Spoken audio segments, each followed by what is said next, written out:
Now, as the U.S. endures the rage of the post-election and the ravages of the pandemic, we turn our sights overseas into the ongoing calamities of COVID-19, hunger, deprivation, and the plights of children. Here's Amna Nawaz with two leaders working to solve these crises. Even before the pandemic, feeding the world's hungry and helping children in need were enormous tasks.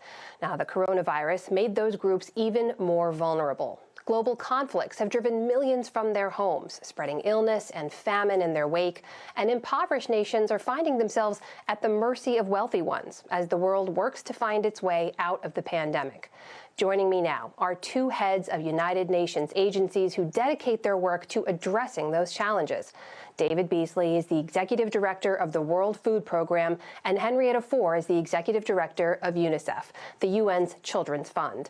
Welcome to you both, and thank you for making the time. David Beasley, I want to start with you because when we last spoke, you were warning that the number of people on the brink of starvation worldwide had risen to 270 million during the pandemic. You were calling on the world's wealthiest, on the billionaires, to step up, to show that they care. What has happened since then? Has it gotten any better or just worse?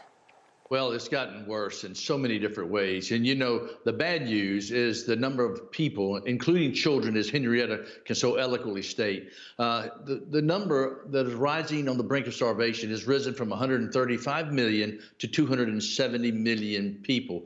And the sad fact is there's $400 trillion worth of wealth.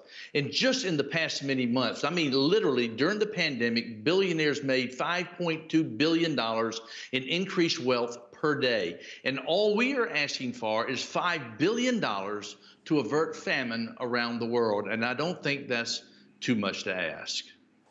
Henrietta, you have also been raising warning flags specifically about what children are going through. The UNICEF issued a report in November of last year about a lost generation of children worldwide. What did you mean by that?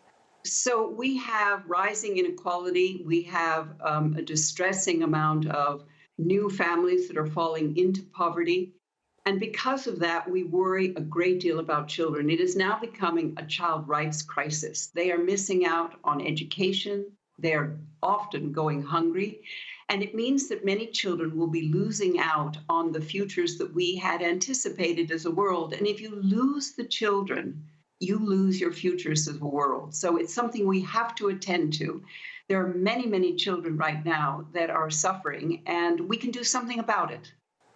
One of the alarming stats from that Lost Generation report was that, and this is at the end of last year, almost 600 million students were affected across dozens of countrywide school closures. That's the equivalent of 33%, 1/3 of enrolled students on the planet. Henrietta, some of those gaps that existed before are getting wider. Can they be closed?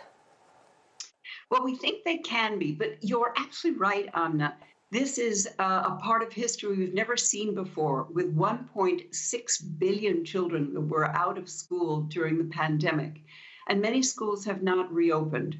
And what this means for a child is that they miss their future. They miss the ability to learn. They miss their friends. They miss their ability to have a school meal, to have health at a school, a safe place from violence. And what we have now as a world is enough technologies and enough understanding that we need remote and distance learning that we could do something about it. We have a once-in-a-generation opportunity to connect every school and every learner in the world to education, and we should do that. We could get this done in the next 3 to 4 years. So we shouldn't have to deal with this as a world. We could overcome it. It's a real opportunity for us. David Beasley, you mentioned putting that call out to the world's richest and trying to get them to step out. What will it take? What would it take now in the coming weeks and months to meet the need as it exists right now before it gets worse? The governments are really spread thin right now. They're really struggling. And so we're not asking the billionaires to step up every single year. But this year is truly a hunger pandemic with a COVID pandemic. And if the billionaires will step up, what can happen is that we will avert famine, in other words, mass starvation. We will avert destabilization and mass migration. And that will cost trillions of dollars. Economies will collapse and people will suffer around the world. So we're really asking the world's billionaires please, just this one time, step up and help us show the world you care and let the world know that we truly are in this together and we can get through it together. And Henrietta, you and David have both seen this on the front lines. You travel the world all the time, safely as you can, to see it. You were actually in Syria together, I understand, last year. But there's this crisis that we are all dealing with, which is, of course, the pandemic. And I want to ask you about these plans that UNICEF has outlined to transport potentially 850 tons of COVID-19 vaccines per month on behalf of COVAX. That's the global initiative to ensure vaccine delivery goes to all of those, including those with the greatest need. That has to be a massive logistical operation. Amna, it is. We currently have about 2 billion vaccines that go through our doors, and this is just for regular childhood immunizations, important immunizations against, let's say, measles and polio. But with COVID, we are now anticipating another 2 billion vaccines will come through our doors for 2021. And we need to get these approved. We need to get them allocated out to the countries. We need to get them into the countries. And we need to make sure that the countries have good cold chains, that they have ways to train their healthcare workers, that they have good allocation systems, and that they have good education, public awareness about what vaccines are, who they're for, and in what order, and where you get one. But vaccines can save lives, but this is a massive undertaking we are taking as a world. And the COVAX facility is looking after the countries that are low or lower middle income countries. It's very important that this light at the end of the tunnel, as we call the vaccines, it is a light that shines on everyone. So we have to be able to allocate them to all countries. If you don't mind, before you go, I understand you're both here in your capacity as United Nations officials, but I would want to hear briefly from you on this moment of unrest we're experiencing here back home, because you have both served in political leadership here. So, David, I'll start with you. As you're out on the front lines serving the world's neediest and trying to bring them back from the brink, what's it been like to watch the political violence back here? Well, you know, Henrietta and I are out on the front lines in destabilized nations and war and conflict all around the world. So we see a lot of destabilization. But when you see that on your own home front, it's heartbreaking. And honestly, I think the people in America need to settle down a little bit. We need to appreciate what we have, because we've got so much to be thankful for. And, you know, the greatest teaching on earth is love your neighbor as yourself, love your neighbor as your equal. We need to really, America is such an amazing nation. It gives us $3.75 billion to help feed people around the world. And so, you know, America is great because America is good. And if America ever ceases to be good, America will cease to be great.